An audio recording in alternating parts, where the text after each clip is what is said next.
Hey everybody, welcome back. This is Radical Dreamer Steve back at you with another video, and today I'm super excited to be talking about one of my favorite game series of all time, Donkey Kong Country, and especially the Super Nintendo versions. We're talking about the original Trilogy today. These games were pretty much my childhood, and I love all three games with all my heart. Seriously, even the third one I think is very, very underrated. So today I want to explore what makes these games special, unique, and why they deserve even more respect than I think they get now. Because a lot of people kind of say that Donkey Kong Country, especially the first one, is overrated. And I wholeheartedly disagree with that. So I'm going to explore everything from the newfangled graphics they use, to the music, to the gameplay. So let's get right into it. I briefly want to go through why this series is so important to me, because I definitely have some nostalgia glasses on here. Not going to lie about that. I played the ever-living crap out of all three Donkey Kong Country games as a kid, and they're games I return to every few years, and I can always pick them up and play them. Secondly, Donkey Kong Country 1, along with Mario World, is literally the first game I ever played. Like the first time I ever saw video games and ever picked up a controller, it was the original Donkey Kong Country and Super Mario World that I had in my hands. And I still vividly remember seeing those games and being like, oh my god, like this is amazing, like what is this? And I still remember getting the first game, the second game, and when everyone was excited for the N64 and when Donkey Kong 64 was on the horizon, I was getting Donkey Kong Country 3 as a new release. So I've beaten all three of these games countless times, and I hope that I'm a good voice here, because I think that that kind of history with the series is kind of what brought me back to making this video and really just wanting to expound my love for these games. Now, the first thing I want to talk about might be an odd choice to some people, but there's seriously a sense of cadence with Donkey Kong Country. And there's been a bunch of like rhythm games, like those like Donkey Konga drums or whatever they were on the GameCube. And I'm kind of curious whether or not like this series was always supposed to be super rhythmic. Like, of course, it takes place mostly in the jungle, which is considered, I don't know, musically, they've kind of associated that with more like African rhythms. So Donkey Kong Country definitely has a musical style that's very different from every other series. It was composed by David Weiss, who actually was supposed to be a freelancer. And they thought he was going to be replaced by Koji Kondo, but they actually ended up using David Weiss's music, and it's amazing. It's in the first two Donkey Kong Country games, not in the third one, unfortunately. What I really want to talk about here is there's a cadence to the gameplay. There's a rhythm to everything you do, and once you master a level in the Donkey Kong Country games, you can basically run through them without stopping. The third game, you can do this a little bit less because it's a little bit slowed down, a little more puzzle-oriented, but the first game especially, you can run around, jump on enemies, barrel blast, vine swing, and if you know the layout of a level, you could basically get through it like bump, bump, jump on an enemy's head, jump into a barrel, bang, bang, bang, bang, go through the barrels, jump on a vine, onto an enemy's head, onto another vine. And it's just so cool. There's such a fluidity to the game, perfect controls, and there's just something very rhythmic. And this game has a cadence that I don't think any other platformer has captured. I think Mario and Kirby and games like that, other great platformers, also have their own cadence. Like with Mario, there's a lot of hitting blocks and enemies, and I just don't think the cadence is quite as rhythmic as Donkey Kong Country. I think it's a little bit more freeform. Because Mario games are just as great, believe me. I'm not trying to say Donkey Kong Country is a better series than Mario or anything like that. I think Mario is still the king of platformers when you take all the games together.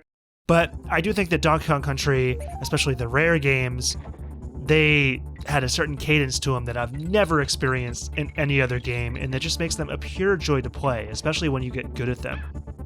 That brings me to the next topic, which is the run button.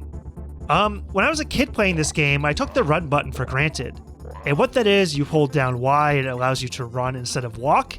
And basically, you really need to do this. Otherwise, you're going to fall into pits and you're not going to be able to make certain jumps. And it's going to be much harder to avoid enemies. It's kind of hilarious. Like, I'll play with somebody now who never really grew up playing like 90s platformers. And they don't know how to use the run button. They just walk through the whole stage and they wonder like, why can't I make this jump? And I'm like, you gotta hold down the run button. It's the same thing in Mario 2. There's also a run button. You can walk. And I think most modern platformers have kind of gotten rid of this or streamlined it a little bit. But in the original Donkey Kong Country games, all three of them at that, when you press the Y button, you kind of go into this weird motion. Like with Donkey Kong, you'll do a roll. With Diddy Kong, it's going to kind of make you do your cartwheel. With Dixie, it's going to make you do your hairspin. With Kiddy Kong, I think he does a roll as well. I just hate Kiddy Kong, so I don't really remember what he does. But you have this awkward motion when you first press the button. And as a kid, I was just so used to it. You press it, you kind of skip through the animation, and you start running around. You notice you kind of know you have that half-second motion you have to get through before you can really run. But my friends now, if I'm playing with someone that's just a more modern gamer, they'll try to press that Y button, end up doing the cartwheel or whatever, and be like, I don't know how to run. How do I do it? And I don't know why this is in the game. It's actually something I think personally kind of detracts from the game a little bit from a modern standpoint. Like I said, I grew up with it. I'm so used to it. It doesn't bother me in any way.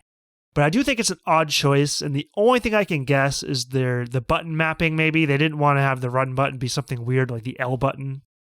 There's only so many buttons on a Super Nintendo controller, 4 directional buttons, start select, 4 input buttons, and then an L and R on the top. So while that is a fair amount of buttons, I guess maybe there might have been some button inputting issues, and that's why they sort of have the rolling attack button and the run button together. And you can't really just skip the attack animation to get to the run. Let's talk about the graphics in this game. The DKC games have a very unique aesthetic. They used pre-rendered 3D graphics made on computers, and it was insanely hard for Rare to get them into the Super Nintendo carts and make these games. I mean, it took a lot of technical prowess. I grew up with the games. I think they look amazing, far more detailed than pretty much any other Super Nintendo platformer, especially 2 and 3. I think Donkey Kong 2 and 3 are 2 of the best looking Super Nintendo games I've ever seen. But talking to a friend recently when I played Donkey Kong Country 1 and 3 with him, multiplayer, he was telling me that he thinks that while the games look good, they're a little bit too busy.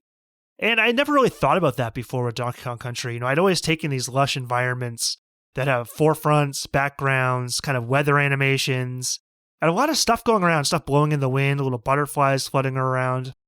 All this stuff's going on, and it really, on a technical standpoint, it looks impressive, but I can see what he means. Like when you play Mario, the environments are kind of static, but there's still so much cool stuff to look at. You got the hills in the background with the eyes, you got the beautiful blocks.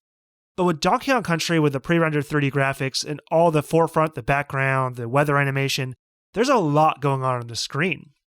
While I do think that they are busy, I definitely find that it gave a personality to these games that no other game had. And I would say a Kirby Superstar, because they used that special FX chip on the Super Nintendo game, is very bright and colorful, also pretty busy. But the DKC games, they have pretty 3D looking levels, and I think there's an incredible amount of detail. And while it can be a little bit busy, I think that people are really going to appreciate that as they keep playing the game, because it makes the environment stand out a lot more. Like obviously in Mario, I remember ghost houses and plane levels, but I can't really differentiate a level in let's say Super Mario World, for example. I can't really differentiate a level on the plains versus another one. And not really, I couldn't remember them specifically enough just based on the aesthetics of the level. Maybe the layout of the level, yes, but not the aesthetics. But with Donkey Kong Country, it makes every single level in each world look completely different than the last. Like you take the first world of the first Donkey Kong Country game, yeah, you've got jungle, you've got caves, you got water, but you have a few jungle levels and none of them look the same. They all completely different. And I think that's something that's actually stuck in the modern Donkey Kong Country games with Donkey Kong Country Returns and Tropical Freeze. I'm not going to touch on those games very much in this video. I think that's for another video, because I really did like Tropical Freeze, but not quite as much as the original trilogy.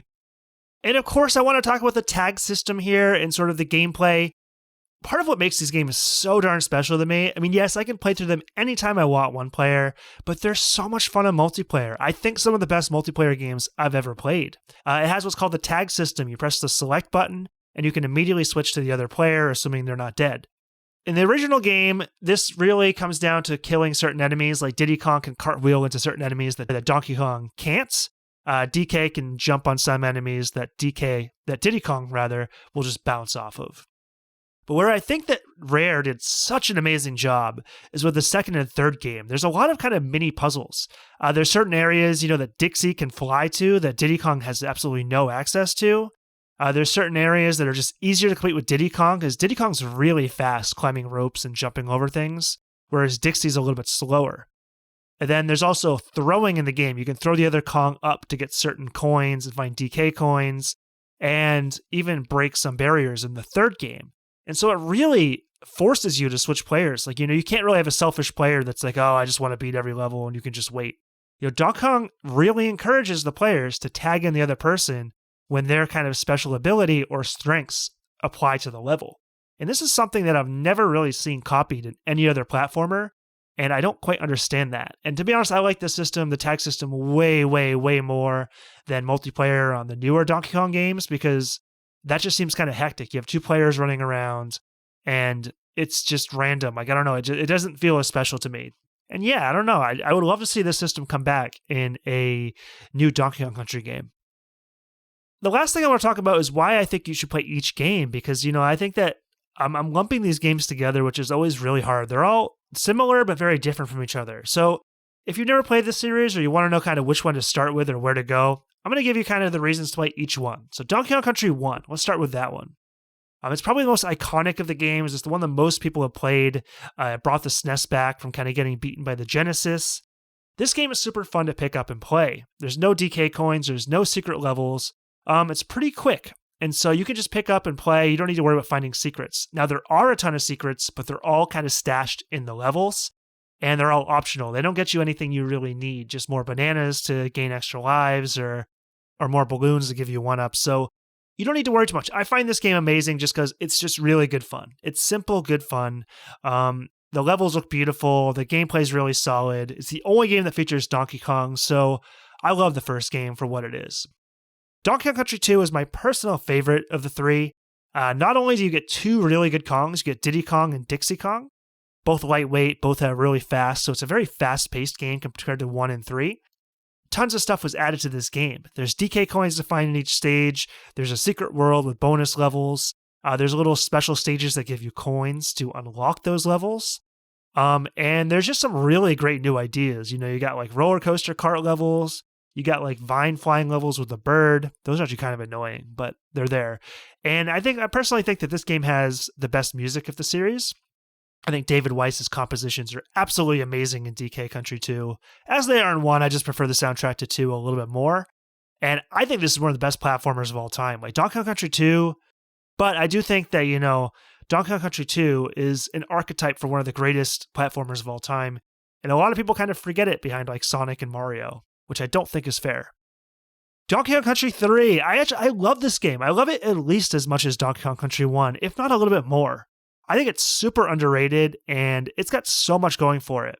Now, the one con is, yes, you have Kiddy Kong. He's the worst Kong. They should have just put Donkey Kong in there. I don't know why they didn't do that. I'm still kind of angry at Rare for this, over 20 years later. But at least you get Dixie Kong. She can fly. She's great. She's arguably the best Kong they've ever made. That's a plus. This game is a giant overworld, explorable, secret world, and it's beautiful. You kind of go around your boat, you can explore different places, and it's the first game in the series to allow you to play multiple worlds at the same time. After you beat the first 2 worlds, you have a choice of playing the kind of like a factory world or the very natural waterfall world, and that was really cool. At the time, that was amazing. Like, that just didn't exist in the first 2 games. The thing is, Donkey Kong Country 3 feels a little bit different. The levels seem a little bit longer and slowed down. There's kind of a focus on doing little mini missions. So it's a little bit slower paced, I would say, and a little bit more puzzle focused. But there's still a lot of those great Donkey Kong Country levels that are just like the first 2 games. There's a bit more there's some more gimmicks here, and that's why I think this game is a bit more hit or miss with people. Some people will want it to be more like the first 2 games and just kind of more fun platforming, jump on baddies, get to the end of the level. And I think that instead the developers wanted to try to push the boundaries and do something a little bit different with it. And that's why I respect the hell out of this game. I think it's actually great. All right, so that's basically my video today. I just love this series, and I just wanted to make a video because I love them so much, and I think they're 3 of the greatest platformers of all time. So I have 2 questions for you to answer. Number 1, is there anything I said that you think I missed or said incorrectly? And number 2, which one of the Donkey Kong Country games is your favorite and why? Like I said, I'm choosing Donkey Kong Country 2. Love the music, love the 2 Kongs you have, love the creativity in the levels, like the beehive levels or roller coaster levels. It's just so much fun. All right, guys, that's it for today. Game on. See you next time.